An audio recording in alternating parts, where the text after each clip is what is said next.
Queridos, por favor, abra su Biblia en Primera de Pedro. Vamos a estudiar el versículo 3 al 5 de esta preciosa carta. La semana pasada nuestro hermano Jonathan predicó los primeros textos, versículos 1 y 2, haciendo toda una introducción de esta preciosa carta. Y yo quiero animarte para que puedas estudiar la carta, puedas leerla. No te quedes solo con lo que el domingo algunos de nosotros estamos haciendo de predicar el sermón, sino que también puedas incorporarte a esa disciplina piadosa cristiana de estar escudriñando las Escrituras, y que cuando vengas el domingo a este lugar no sea esa sensación de que alguien sacó un conejo de adentro de un sombrero, sino que sea una confirmación de aquello que Dios ya te ha hablado y que pueda expandir tu mente y tu corazón a través del sermón que predicamos cada semana. Así que vamos a leer el versículo 3 al 5 de Primera de Pedro. Dice así: bendito el Dios y Padre de nuestro Señor Jesucristo, que según su grande misericordia nos hizo renacer para una esperanza viva por la resurrección de Jesucristo de los muertos, para una herencia incorruptible, incontaminada e inmarcesible, reservada en los cielos para vosotros, que sois guardados por el poder de Dios mediante la fe, para alcanzar la salvación que está preparada para ser manifestada en el tiempo postrero. Según las Escrituras y lo que vemos en esta carta, la primera carta de Pedro comienza, como es costumbre en las cartas apostólicas, con esta idea de autor, destinatario y saludos. Y usted va a encontrar esa manera de escribir en las cartas apostólicas, porque es una práctica de esa época de escribirlo de esa manera. Y luego comienza a desarrollar el mensaje. Pero antes de entrar en el versículo 3 al 5, que es el tema central y que he titulado La gran herencia de los cristianos, quiero recapitular algunas ideas que están en los primeros versículos. ¿Por qué esto es importante? Porque todo el contexto de la carta tiene un mensaje para estas personas específicas que tienen una condición específica, un llamado específico, y que ese llamado específico, esa condición específica, es el sustento, es la base sobre la cual la carta se construye. No podríamos entender bien el uso de la carta apostólica si no entendemos bien también quiénes son los receptores de esta carta. Y por supuesto tiene que ver con nosotros también, que tenemos las mismas condiciones que aquellos que vivieron en ese tiempo, en muchos de los sentidos que espero también abordar hoy día. Entonces, si recapitulamos un poco, ¿cierto?, estos versículos 1 y 2 que Jonathan predicaba la semana pasada, esta carta está dirigida a estas personas que son creyentes, que están en una condición de dispersión. Pero ¿quién inicia esta carta? Dice ahí que es Pedro, apóstol de Jesucristo. Él reconoce inmediatamente que él no es solamente un creyente más, sino que él tiene un llamado específico. Él es un apóstol. Y esto es importante, porque un apóstol no transmite sus propias ideas. Un apóstol no está en este mundo, ni estuvo en este mundo más bien, para manifestar sus propias ideas, sino el mensaje de aquel que le ha enviado. Y con eso quiero inmediatamente poner claridad en su mente respecto incluso de algunos movimientos, ¿no?, que hablan de apóstoles en estos tiempos. Pedro habla desde Cristo, enviado por Cristo y con la autoridad de Cristo, y eso es muy importante. Por lo tanto, todo lo que va a venir hacia adelante en la carta, todo lo que Pedro va a escribir en esta carta, va más allá del apóstol, va mucho más allá de las genuinas y valiosas motivaciones que él pudiera tener como un creyente en el mundo. Porque aquí no está hablando como un creyente más, sino que está hablando como un enviado de Dios para nutrir a la iglesia con palabras que vienen directamente del Señor. Por lo tanto, esto es importante porque cuando leemos entonces estas cartas, tenemos que entender que más allá del mensaje que un ser humano quiso transmitirle a la iglesia, está Dios mismo tratando de alentar y hablarle al corazón de sus hijos. Quizás son cosas que usted sabe. Quizás usted entiende esa idea de que la Biblia es la palabra de Dios. Pero mis prácticas diarias debieran revelar si yo considero que la Biblia es la palabra de Dios. Y si yo considero que Dios, para mí Dios es lo más importante en mi vida, debiera querer escuchar a Dios y escudriñar las Escrituras. Mi concepción de la palabra y de la autoría de la palabra va a determinar mi práctica en el acercamiento a la Escritura. Y es por eso que es importante. Segundo, los destinatarios de esta carta. Los destinatarios, dice el texto, ¿no? Si usted mira su Biblia, el verso 1, los expatriados de la dispersión del Ponto, Galacia, Capadocia, Asia y Bitinia, elegidos, dice el verso 2.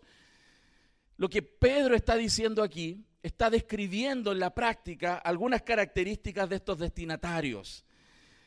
Los describe espiritualmente, los describe socialmente y también en una condición política, geopolítica de la época. Esta carta está dentro de este contexto de las epístolas generales y estos cristianos son descritos como personas elegidas. Y eso debiera inmediatamente impactar el corazón de aquellos que leen esta carta y que leyeron esa carta en ese tiempo. Porque ellos no son cualquiera de personas a pie que camina por la calle. Ellos son aquellos que han sido elegidos por Dios. Dentro de una gama amplia de personas, los escogió. Como cuando tú tienes así una fuente de dulces que te ofrecen y tú miras ahí, ¿cuál elijo? Y tú escoges uno. Dios escogió. Somos y fueron ellos elegidos por Dios. Y eso debiera de inmediatamente, nuevamente lo digo, impactar el corazón de aquellos que son creyentes. Porque no somos cualquiera en el mundo. Hemos sido escogidos y ellos son escogidos por Dios. Y por lo tanto, lo que ahí dice, esta idea de expatriados, muestra incluso el hecho de que no están en una ciudad permanente, no habitan en este mundo de manera permanente. Su destino final no es este mundo. El destino final de aquellos que le escribió esta carta está posicionado inmediatamente en la eternidad, que debe hablarnos a nosotros también. Como decía muy bien Betsy en el devocional, la mirada de nuestra permanencia en la tierra debe ser la mirada como aquel que está listo para partir. Aquel que no está haciendo tesoros en la tierra. Es como vivir en el aeropuerto, hermanos. Vivir en el counter. Algunos lo toman muy literal eso, ¿no? Es como vivir en el counter, esperando el avión. Esperando el avión. Nosotros debiéramos vivir en este mundo esperando que Cristo venga por nosotros. Sin ser escapistas, con la conciencia y la mente muy clara en quiénes somos, de dónde venimos, de quién hemos nacido y a dónde vamos. Preguntas existenciales importantes de responder y que la gente trata de responder con cosmovisiones muy distintas a lo que la Biblia dice. Por eso solamente esa introducción que Jonathan nos hacía la semana pasada es tan importante y los describe como personas espiritualmente elegidos, como decía la Escritura, muy bien ahí lo dice en el verso 9, capítulo 2 del mismo libro, lo dice, ¿no? Sois linaje escogido, real sacerdocio, nación santa, pueblo adquirido, para que anunciéis las virtudes de aquel que los llamó. Socialmente los cataloga como extraños del mundo, personas ajenas a este mundo, diferentes. Y en la práctica, hermanos, nosotros somos residentes aquí, pero residentes parciales, momentáneos. Este no es nuestro hogar, hermanos, no es nuestro hogar. La tierra esta y nuestra permanencia, los años que vivamos, es un periodo singular, específico en nuestra eternidad, porque usted y yo somos eternos, somos eternos. Por lo tanto, siendo elegidos por Dios, estas personas a las cuales le escribió en la carta debieran vivir de esa manera, debieran vivir como aquellos que van a partir. Como aquellos que por supuesto deben vivir aquí, deben existir, deben relacionarse, también deben fructificar en algún sentido, pero su corazón está puesto en los cielos. Su corazón está puesto en los cielos. Y también los describió como políticamente dispersos, segregados. Esa palabra dispersión se refiere a exilio y los resultados del exilio. No es solamente que estaban fuera de donde ellos pertenecían culturalmente y políticamente, sino que ellos fueron forzados a salir. Fueron forzados a salir de la realidad de sus vidas. Y muchos cristianos a través de la historia han vivido esa experiencia de tener que emigrar por su fe, por creer y ser escogidos de Dios para salvación. Y esto les recuerda que donde quiera que ellos estén cerca o estén lejos, del Señor son, escogidos y especial tesoro del Señor. Por lo tanto, este texto nos está mostrando un plan increíble, un plan maravilloso, un plan realmente que debiera sorprender a nuestra vida y debiera impactar nuestra vida diaria. Porque de repente podemos entrar en una dinámica de vida que es donde que caminamos mirándonos el ombligo, la punta de los pies, solamente mirando la tierra. Y que la tierra, si ponemos nuestros ojos aquí en la tierra, esta tierra es difícil, hermanos. Esta tierra tiene complicaciones. Esta tierra tiene conflictos, esta tierra tiene enfermedades. ¿Cuántos de nuestros hermanos en estos días han estado enfermos? Yo estuve 2 semanas ahí luchando, hermanos. Y si nuestro corazón se centra aquí, la vida pierde sentido, la vida pierde propósito, la vida pierde valor, porque todas las cosas de este mundo son vanas, transitorias, pasajeras, no son eternas. Por lo tanto, este Dios increíble ha escogido a sus hijos para un plan impresionante y los escogió antes de los siglos, lo desarrolló y lo ha seguido desarrollando y está narrado en las Escrituras cómo ese plan se ha desenvuelto y nos ha llamado para tener una vida diferente, apartada, santa y con un destino claro.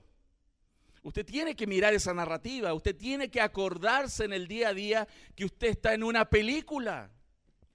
La historia de Dios. Cuando uno se abstrae de esa película, cada uno arma su propia película. Y hay gente que se pasa muchas películas, hermano. Se pasan tantas películas que hay gente que cree que pueda vivir para siempre. Y luchan por mantenerse vivos y se hacen todo lo que se pueden hacer para no morir y mantenerse vigentes, jóvenes. Hay gente que cree que va a lograr ser eterno aquí en la tierra y no va a tener que estar, como bromeaba un amigo mío, con el terno de madera. Segunda de Timoteo dice 1:9, quien nos salvó y nos llamó con llamamiento santo, no conforme a nuestras obras, sino según el propósito suyo y de la gracia que nos fue dada en Cristo Jesús antes de los tiempos de los siglos. Este plan viene desenvolviéndose antes de que existiera el tiempo. ¿Cuándo partió el tiempo cronológico? Cuando Dios dijo, en el principio, ¿cierto? Creó Dios los cielos y la tierra. Dios hizo un principio cronológico, creó el espacio y creó la materia. Y antes de que eso existiera, Dios ya había pensado llamarnos a vida eterna. Eso es lo que el texto dice. Efesios 1:4, según nos escogió en Él antes de la fundación del mundo, antes de que el mundo existiera, antes de que a alguien como Adán se le ocurriera pecar, ya estábamos escogidos. ¿Para qué? El texto dice, para que fuésemos santos y sin mancha delante de Él. Segunda de Tesalonicenses 2:13, pero nosotros debemos de dar siempre gracias a Dios respecto de vosotros, hermanos amados en el Señor, de que Dios os haya escogido desde el principio para salvación. Hermano, eso debiera determinar nuestra identidad, quiénes somos. Estamos lejos de ser solamente el nombre y apellido que tenemos, o el dinero que tenemos en el banco, o los títulos profesionales que logremos cultivar, o la casa que logremos tener. Estamos lejos de ser lo que esas cosas pudieran darnos. Nuestra identidad es la que Dios ha definido desde antes del principio de los tiempos. Y eso debiera hacernos caminar en el día a día. Por lo tanto, esa idea que dice el texto, ¿no?, de ese previo conocimiento, está hablando de ese diseño antes de. Es como aquel arquitecto que piensa un diseño y que él está en su mente diseñando todas las cosas antes de que ni siquiera 1 metro cúbico de material caiga en el terreno. Antes de que las cosas sucedan, el edificio completo, la casa completa, ya está en la mente de alguien, de ese arquitecto. Dios pensó todas estas cosas mucho antes de que nosotros fuésemos materializados, hermanos. ¡Qué maravilla! Qué maravilla es saber de que alguien haya pensado en mí antes de que yo naciera, antes de que yo existiera, antes de que el mundo fuese. Y es por eso que él dice en el texto, gracia y paz os sean multiplicadas. Gracia y paz os sean multiplicadas. Porque la gracia es la base de la salvación y la paz es el resultado de esa gracia manifestada, que Dios preparó de antemano desde la eternidad para que la pudiéramos experimentar. La gracia es ese favor inmerecido de Dios a los pecadores indignos, y la paz, amados, es ese estado de reconciliación con Dios y esa armonía que resulta. Aquellos que están en paz con Dios están en armonía con Dios y pueden experimentar esa buena relación con Dios. Dios no es un ogro que está ahí para aplastarnos cuando cometo un pecado. Es un Dios que me amó desde el principio y que justamente envió a Jesús para que su justicia y su ira no cayeran sobre mí, sino que la gracia y la verdad vinieran transformando mi corazón a la imagen de Cristo cada día de mi vida. Por lo tanto, porque esto es extremadamente importante y estoy invirtiendo algunos minutos como introducción en volver a poner esas ideas en su mente. Porque esto es lo que debiera definir nuestro caminar diario. Esto es lo que define nuestra manera de enfrentar la vida. Nuestra identidad, y lo vuelvo a repetir, no va a depender y no depende del título profesional que alcancemos. No depende y no se define por el apellido y la familia de la cual socialmente venga. Mi identidad no la define el barrio donde está mi casa. Mi identidad no la define la cantidad de recursos que maneje o logre juntar. Mi identidad no lo define nada de las cosas de este mundo. Todo lo de este mundo es vano, no define mi identidad y por supuesto tampoco tiene ninguna implicación en mi destino final. Entonces es bien absurdo basar la vida en eso. Bien absurdo. Y es necesario ser reflexivo en esto y revisar nuestro corazón. ¿Por qué? Porque nuestros énfasis en la vida, cómo invertimos el tiempo todos los días, cuáles son las metas que tengo, qué me roba la paz, cómo hago uso y gasto el dinero que tengo, testifica sobre qué está fundada mi identidad. Mi identidad se refleja en mi manera de vivir. ¿Quién soy? Se refleja en mis decisiones. ¿Quién soy? Se refleja en cómo invierto y hago todo, todos los días. Y es por eso que es importante poner eso de telón de fondo. Porque el texto que viene después viene justamente a reforzar esta idea. Recuerde, ¿quiénes son estas personas? Personas que están siendo perseguidas por su fe. Personas que están siendo presionadas por un mundo que no los quiere aquí. Personas que quieren matarlos y que ojalá ellos no existieran, que quieren acallarlos. ¿Qué es lo que está pasando hoy día aquí en este país? Y viene cada día peor con las ideologías que se están implantando. Esta palabra viene a reforzar la fe de ellos porque los van a querer acallar y los quisieron acallar y hoy también los van a querer acallar. Y la única manera de que ellos fueran fortalecidos y siguieran haciendo lo que tienen que hacer porque son alguien muy especial en este mundo, son la sal y la luz del mundo, necesitan ser alentados, necesitan ser fortalecidos en sus convicciones, de que vuelvan a recordar quiénes son, de dónde vienen, cómo Dios logró lo que son y a dónde van a ir. Porque si no, los creyentes se pueden perder en la vorágine y la presión de este mundo. Por lo tanto, el texto que hemos leído y que vamos a estudiar esta mañana, el verso 3 nos muestra la fuente y la naturaleza de la salvación.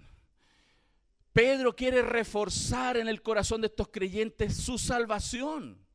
Segundo, ¿cuál es la recompensa de esta salvación que Dios logra?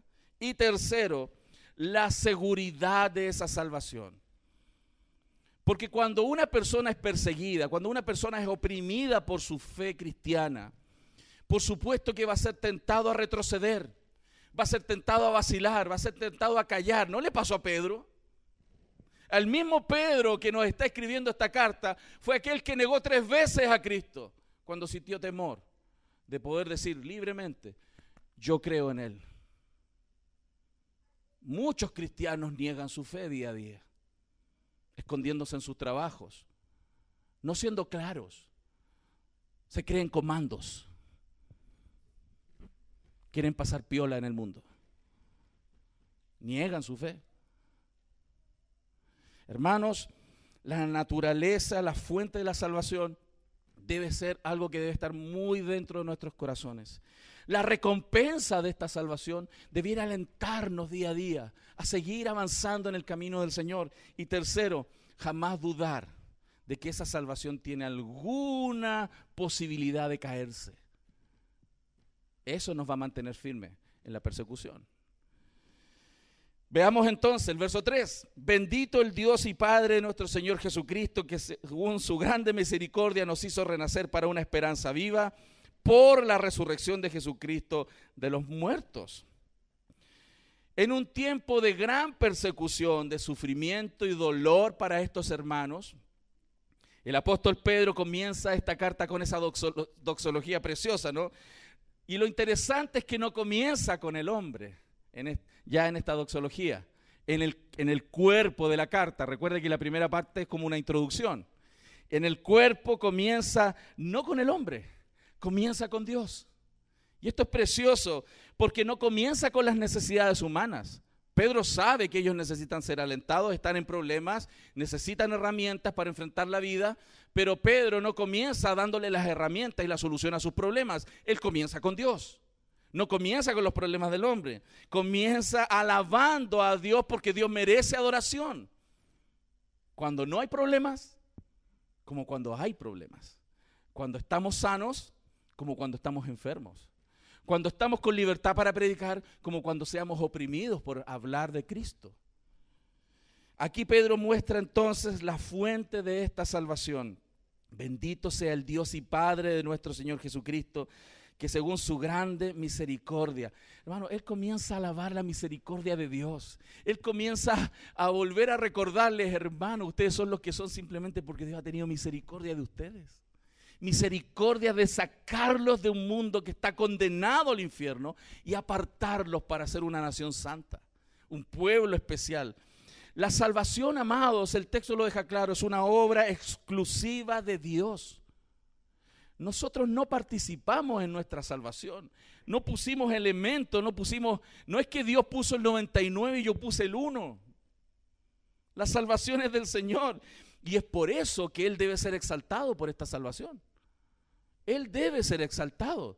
Y dicho sea de paso, prepárese, póngase el cinturón en el asiento.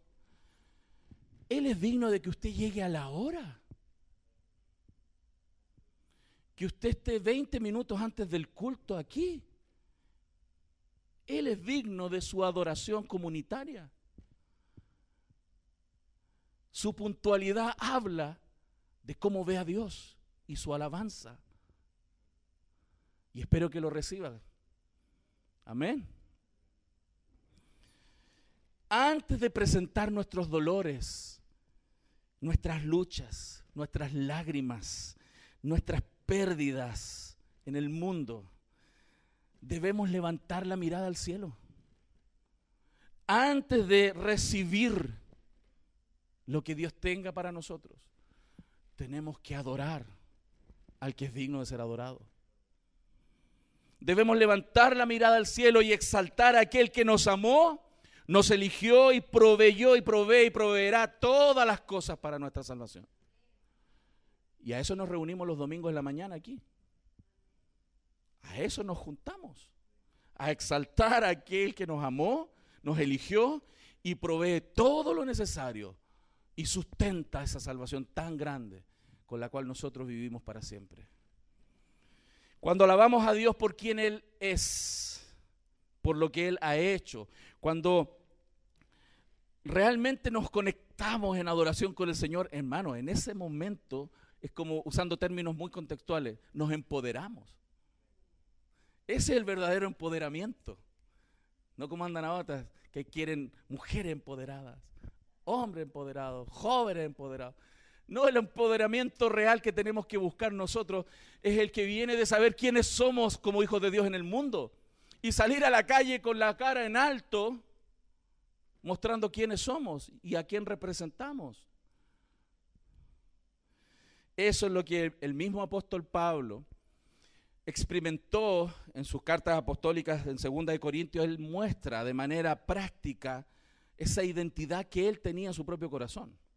Si usted me acompaña, por favor, a 2 de Corintios 4, anímese a buscar ahí 2 de Corintios 4, verso 16.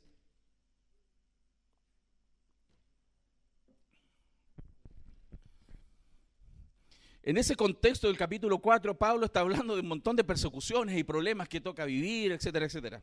Usted puede verlo, ¿no? Pero el verso 16 dice, por tanto, no desmayamos. Antes, aunque nuestro hombre exterior se va desgastando, ¿a cuánto están experimentando eso? Sea honesto, ¿no?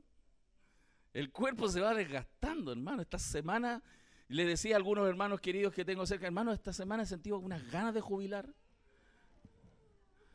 Unas ganas de jubilar locas. Por tanto, no desmayamos. Antes, aunque nuestro hombre exterior se va desgastando, el interior, no obstante, se renueva de día en día. Porque esta leve tribulación momentánea, esas palabras debieran chocar en nuestra cabeza. Esa leve tribulación momentánea. Y cuando tú ves qué tipo de tribulaciones tenía Pablo, yo no quiero lo que él pasó. Perseguido, naufragio, lo apedrearon, lo apalearon, lo querían matar, pasó hambre, pasó frío. ¿Quién de nosotros ha vivido la mitad de lo que él ha vivido? Y él dice, porque esta leve tribulación momentánea produce en nosotros un cada vez más excelente y eterno peso de gloria. ¿Por qué le muestro este texto? Porque este texto es la comprobación práctica de qué significa saber quiénes somos en Cristo Jesús. ¿Qué es ser hijo de Dios? ¿Qué es ser salvo? ¿Qué es apreciar más la eternidad que este mundo? Él experimenta en el día a día las verdades inconmovibles de la gracia de la salvación. ¿Qué lo motiva a decir que esto no tiene ningún valor grande? Las tribulaciones terribles que él ha vivido, hermano, son leves y momentáneas. ¿Qué le hace pensar así? El saber que la eternidad y el gozo eterno y lo que esto ha determinado y la invariabilidad de esa salvación es lejísimo más grande y más valiosa que todo el montón de problemas que pasa en la vida. Este texto nos muestra que la teología debe dejar de ser un concepto y debe ser vivido. No mirando nosotros las cosas que se ven, ahí está la receta. No mirando las cosas que se ven, sino las que no se ven.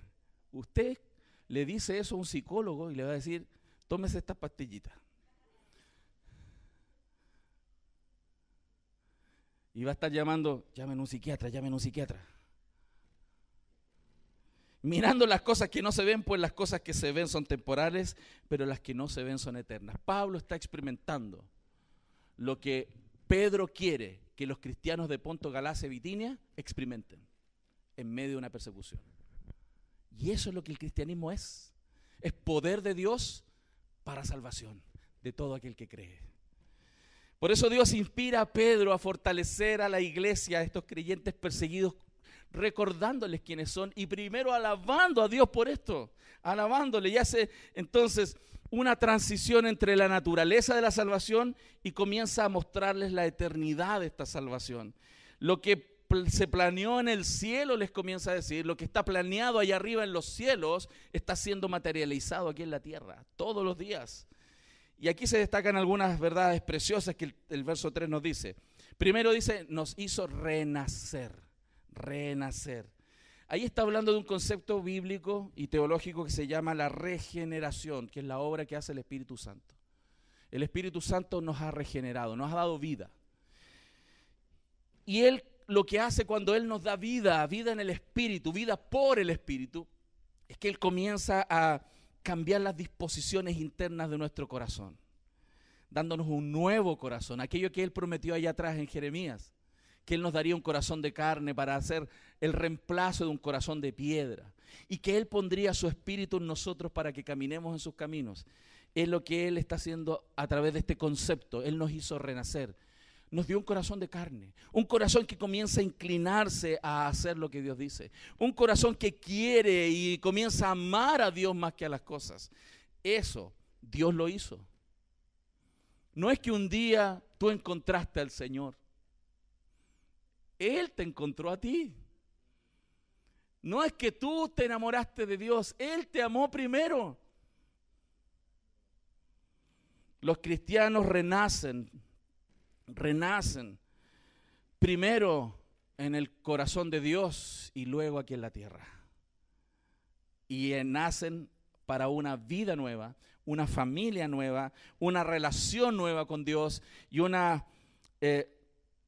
sustento que Dios provee para toda la vida, hermanos. Segundo, dice, es una esperanza viva por la resurrección de los muertos. Qué interesante, porque el apóstol Pablo está contrastando la mirada del mundo respecto de la esperanza y el valor y las cosas de la vida. Este mundo está sin esperanza. Es ficticio lo que ofrece. La gente le crean esperanza. Los políticos crean esperanza. Construyen un edificio, construyen una idea que se cae al corto andar, meses, días. Es tan importante que en el tiempo de Pablo, en el tiempo de Pedro, la filosofía griega estaba en boga. Y fíjense, les voy a citar lo que un filósofo decía, un señor llamado Sófocles, decía: no nacer es sin duda la mayor felicidad. La segunda mayor felicidad es, tan pronto como naces, volver al lugar de donde vienes. Por supuesto, eso no vende ni nada, ¿no?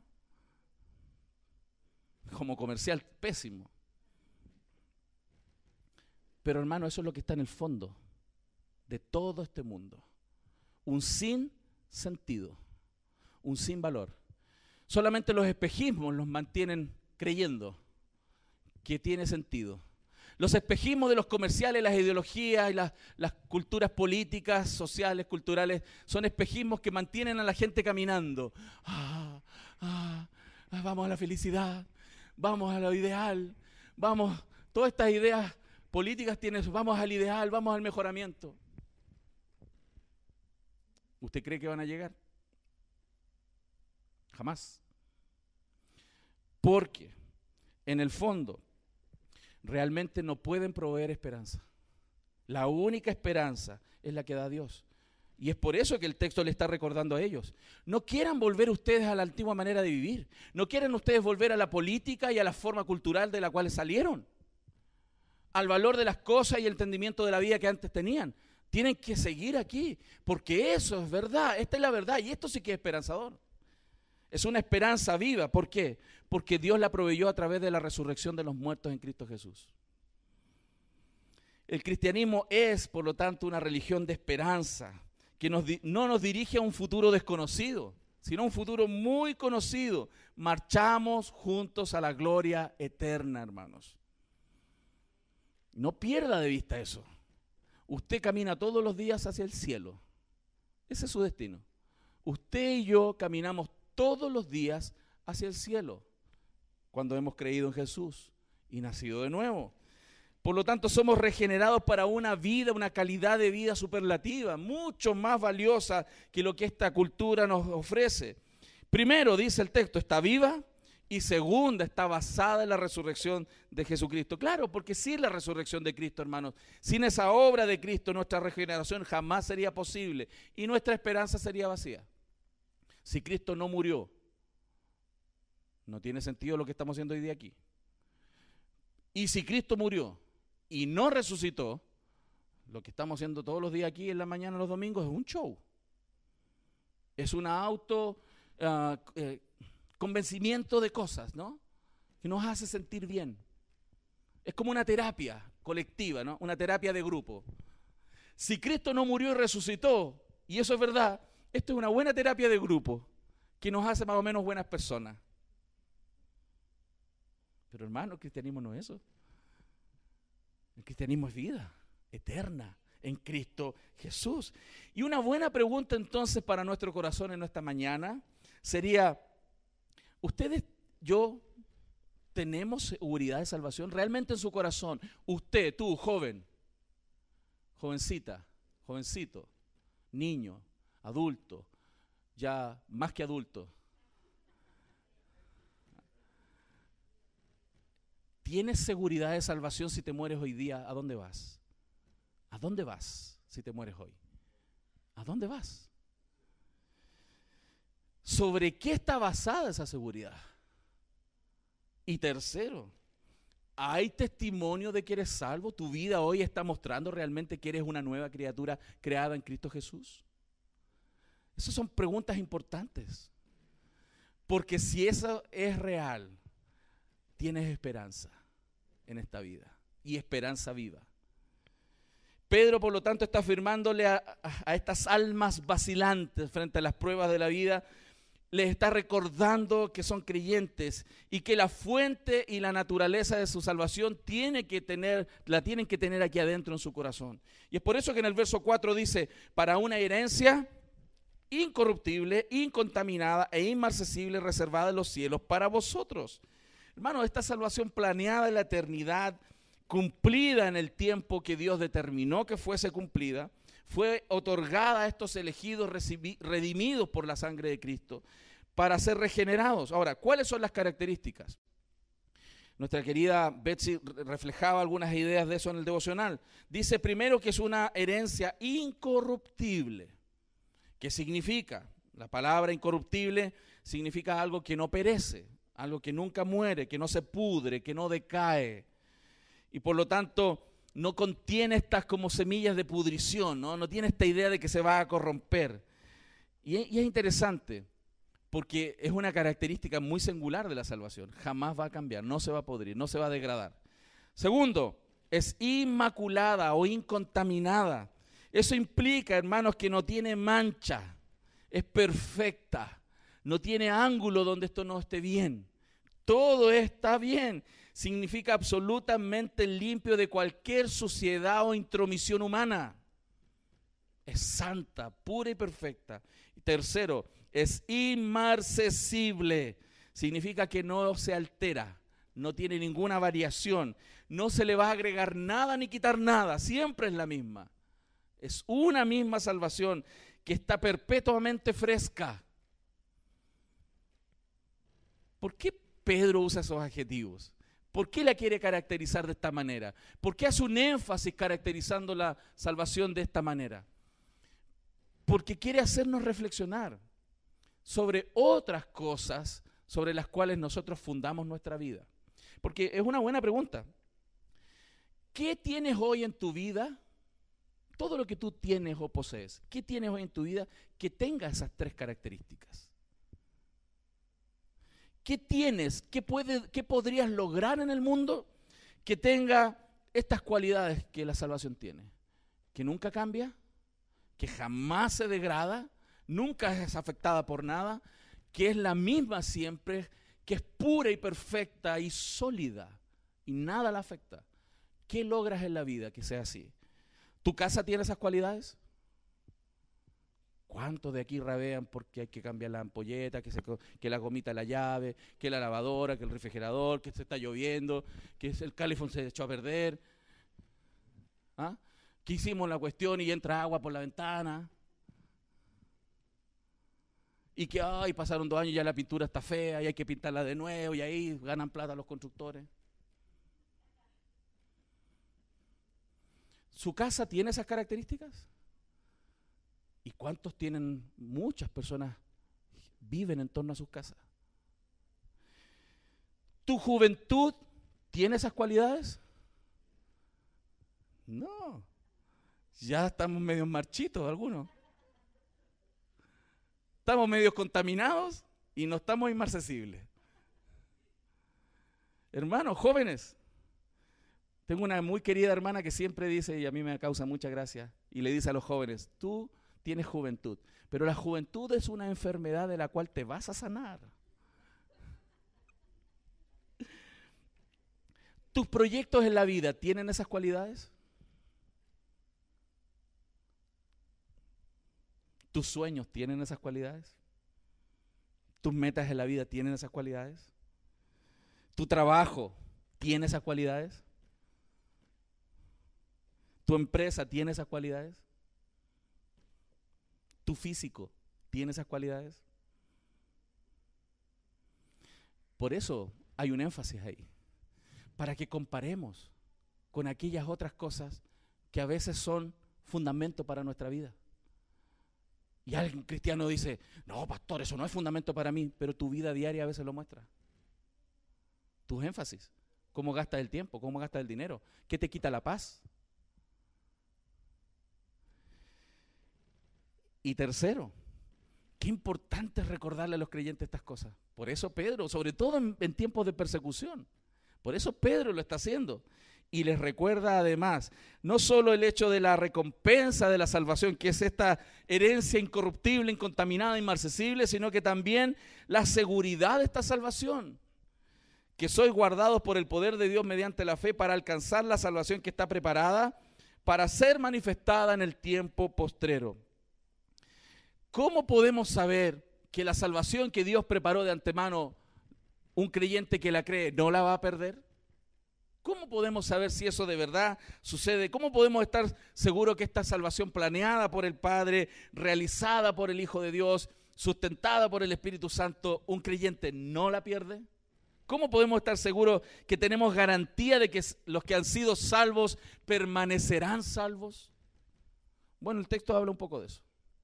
El apóstol nos presenta con mucha claridad que la salvación está garantizada por Dios mismo, que sois guardados por el poder de Dios, dice el texto. Y en ese sentido el término que se utiliza ahí es un término de una palabra militar. Es como si significara que Dios está custodiando la salvación. Él está ahí para que las cosas se cumplan. Él no solo las determinó desde la eternidad, Él está ahí empeñado y determinado a que eso se haga. Eso significa el texto. Está guardado. La idea de guardar está vigilado, está realmente custodiado por Dios. Dios está ahí para que eso se cumpla. Hermanos, si la seguridad de la salvación dependiera de nuestras débiles manos, estamos fritos. Estamos fritos. Nuestra salvación no depende de nosotros. No depende, no la obtuvimos ni la recibimos por algo que hayamos hecho o alguna obra, ni la perdemos por alguna obra que hayamos hecho. La salvación es del Señor y el mismo Dios quien nos salva, el mismo Dios quien nos salva, es el mismo Dios quien garantiza que somos salvos. Y eso da seguridad, seguridad. Nadie podrá arrancarnos de los brazos de Jesucristo nuestro Señor. Nadie puede separarnos del amor de Dios que es en Cristo Jesús, Señor nuestro. Una vez que alguien es salvo, verdaderamente salvo, es verdaderamente salvo para siempre. Hay textos que a veces parecieran mostrar una cosa diferente, ¿no? Apocalipsis 3:5 dice, el que venciere será vestido de vestiduras blancas y no borraré su nombre del libro de la vida. Y confesaré su nombre delante de mi Padre y delante de sus ángeles. El que tiene oído, oiga lo que el Espíritu dice a la iglesia. A veces hay personas que dicen, no, es que ese texto, pastor, está diciendo que las personas pueden ser borradas del libro. Dios tiene una goma de borrar y los borra. Este texto está mostrando promesas muy importantes. Al igual que los creyentes fieles recibirán las promesas del Señor y van a recibir vestiduras blancas, dice el texto. Aquellos vencedores, aquellos que han prevalecido, los que han permanecido, los que están dentro de la perseverancia de los santos, aquellos en el cielo van a recibir unas vestiduras blancas, como un trajecito para andar en el cielo. Y todos los textos en el 3:18, 4:4, 6:11, 7:9, en el 13, en el 19:14, en Apocalipsis, está lleno de textos donde se muestra que estas vestiduras son este atuendo con el cual las personas van a caminar. Pero también la frase, y no borraré su nombre del libro de la vida, es una expresión, y esto es muy importante, en que se muestra que la relación que tenemos con Cristo está garantizada eternamente. De hecho, hay otras traducciones del mismo texto que dicen, jamás borraré su nombre del libro de la vida. jamás lo borraré. Es un énfasis de la idea para que entiendan, si yo pudiera borrarlo, podría, pero Él determinó que jamás los borraré, jamás los borraré. Y esto viene de una manera de entender en el Antiguo Testamento la cultura. Por ejemplo, en la antigüedad, los nombres de los ciudadanos eran escritos en el libro de los vivientes hasta que morían. Alguien moría en una ciudad y lo borraban porque ya no está vivo, po. Si vamos a contar y hacer un censo de los vivos, contamos en el libro. Se murió alguien y lo borramos, pues ya no está vivo. Esa es la idea. Pero lo tremendo es que aquellos que han creído en Jesús nunca mueren. Y aunque estén muertos, vivirán. Por lo tanto, jamás son borrados del libro de la vida. En Isaías 4:3, Lucas, hay muchos textos que por razones de tiempo no los voy a abordar, lo van a revisar en los grupos de conexión. Se está mostrando que la idea, esta negación que está haciendo en Apocalipsis 3, es un énfasis para decir que jamás los voy a borrar. Jamás los voy a borrar. ¿Por qué? Porque Él es el que sustenta la salvación. Él es el que nos inscribió en el libro de la vida. Y Él es el que nos sustenta para toda la eternidad. Y te vuelve a decir, te voy a amar por siempre. Te voy a amar por siempre. Segundo, la seguridad de nuestra salvación es apropiada por medio de la fe. Y esto es importante porque a veces hay cristianos que tienen una confusión. La fe no es la causa meritoria para la salvación. No es porque tú eres una persona de fe, es que eres salvo. La fe es el medio para salvación, no la causa. Y eso es importante. Por eso el texto dice que fuimos salvados mediante la fe, es un medio. Dios nos dio la fe para que la usáramos para creer en Cristo y ser salvos por la obra de Cristo. No es la fe la que me salva, es Cristo el que me salva. Dios me dio la fe como un medio para conectarme con esa salvación. Y eso es maravilloso, ¿no? Nos apropiamos de la salvación por gracia entonces a través de la fe. Y tercero, dice el texto, la consumación de la salvación tendrá lugar en la segunda venida de Cristo. Dice el verso 5, para alcanzar la salvación que está preparada para ser manifestada en el tiempo postrero. Y aquí hay que entender la triple mirada que tiene esta salvación, este triple momento de la salvación. Porque lo primero que notamos aquí en el texto, que todos verán esta herencia, pero solo los cristianos pueden poseerla. Llegará un momento en que todo será revelado y los no creyentes se van a dar cuenta, y era verdad lo que decían los cristianos, son salvos. Todos lo verán, pero solo los que creyeron se apropian de eso. La salvación va a ser revelada completamente. Para muchos en la calle, las personas de pie, la salvación es velada. Pero llegará el día donde todos se van a dar cuenta que lo que los cristianos predicábamos todos los días en la calle, los domingos y por todos lados era cierto. Será revelado, hermanos. Y el verbo traducido, esa idea de manifestar, será manifestado, es esa idea de quitar el velo, quitar una cubierta y mostrarlo. Y es por eso que podemos decir a la luz de las Escrituras, hermanos, que hemos sido salvos, somos y estamos siendo salvados y seremos salvados. Esa es la idea que la Biblia plantea. Hay un acto pasado, hay un proceso presente y hay un final futuro. Por lo tanto, con respecto a nuestra justificación, hemos sido salvos. Con respecto a la santificación, estamos siendo salvados. Y con respecto a la glorificación, seremos salvos. Fuimos salvos de la condenación del pecado por medio de la justificación. Estamos siendo salvados del poder del pecado mediante la santificación. Y seremos salvados de la presencia del pecado por medio de la glorificación. Esas son las tres ideas que la Biblia nos plantea. ¿Dónde estamos hoy día nosotros, hermanos? Teniendo apropiación de lo que Cristo ya hizo, hemos sido salvos por medio de la justificación. Estamos siendo hoy día salvados mediante el proceso de la obra de Dios en nuestras vidas, siendo santificados, pero no tendremos nada que ver con el pecado cuando estemos en la gloria. Todavía en este mundo tenemos que luchar contra el pecado, ¿cierto? ¿Cuántos pecan aquí? ¿Y los demás qué? Yo pensé que era el único aquí. Gracias al Señor, no. Por lo tanto, este texto está planteando, cuán importante es tener en nuestro corazón este sello, estas arras de esta herencia. Entender que somos hijos del Señor y que va a venir un momento donde toda la esperanza completa de ya no tener relación con el pecado, eso que a veces nos amarga, nos arruina el día cuando nos damos cuenta que nuestro carácter otra vez se nos salió. Otra vez respondí mal, otra vez actué mal, otra vez pensé mal, otra vez dije mal, otra vez, y que no quiero ser así. Llegará el día, como nos muestra el texto, donde ya no tendremos relación con el pecado. Qué liberación más preciosa va a ser esa. Qué glorioso aquel día que espero que usted también anhele en su corazón, porque aquel que anhela eso ha nacido de Dios, ha nacido de Dios. Por lo tanto, hermanos, ¿qué mensaje nos deja este texto? Que si hemos de vivir la vida como esta Dios quiera plantearla, ¿no?, para nosotros en este tiempo, vivámosla sobre el verdadero fundamento que los cristianos deben vivirla, que es esta herencia, esta salvación tan grande. Y que si hacemos y hacemos cosas todos los días, tengan ese motivo como principal objetivo. Esa máxima, que aunque todas las demás cosas que hacemos en la vida tienen una función, tienen un rol, tienen un grado de importancia. Por ejemplo, por supuesto que es importante levantarme todos los días y trabajar y animar a mis hijos que estudien, que hagan sus tareas. Como decían las abuelitas, que si hay alguien en la vida, que está bien, no está mal.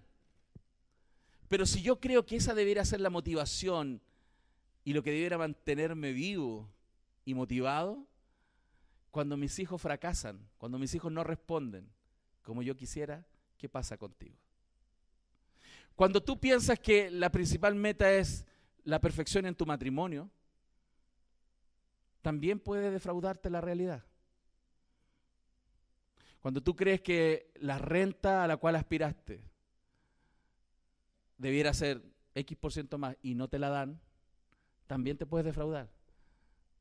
Cuando el político de turno te ofreció tal cosa y no te lo está dando y te vas a defraudar, hermano, no puedes vivir la vida en torno a eso. Tienes que vivir la vida con algo sólido. Y algo sólido es lo que el Señor ha prometido para los que le aman. ¿Cuántos le aman a Él?